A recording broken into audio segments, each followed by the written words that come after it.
Hi, I'm Sango and today we're going to be preparing the shoes to be imported into Decentraland Builder. So to start with, we've got to make sure there's no objects in the scene or extra materials or anything that we don't want carrying through that will add to the size of the model, which will bring it over when we bring it into the builder. So first, it's a good way to start, go File, Clean Up and use data blocks. Purge them. And then head over to the right in your scene, and here maybe your armature's collapsed like that. So if you open it up, select the shoes, and then you'll see which model is your shoes, so we can name that for ease. And then we see we've got all these other meshes here which we don't want.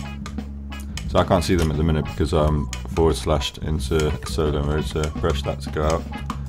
Here we can see all these models. So we want to select them all, right click and delete them. And then we're left with just the shoes and the armature.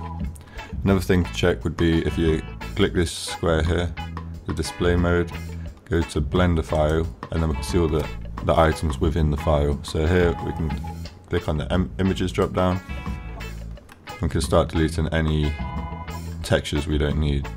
So we're not going to need any of these ones. And materials as well.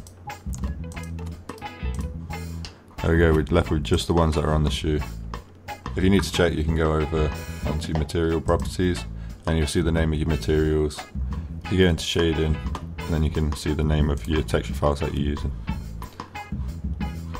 So now that's all nice and clean, we can save that and get it exported. So give it a quick save.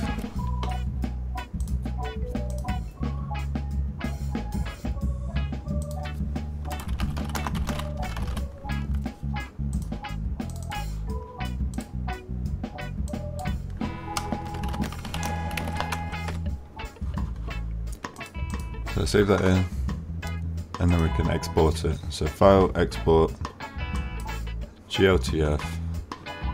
Make sure you're on .glb this time, and you don't need to mess around with any. You don't have to mess around with apply modifiers because we applied mirror on already. Selected objects isn't needed either because the only things within this file now are what we want to be exporting. So you can hit export and that's that done. Nice and simple, that one. So I'll see you in the next one.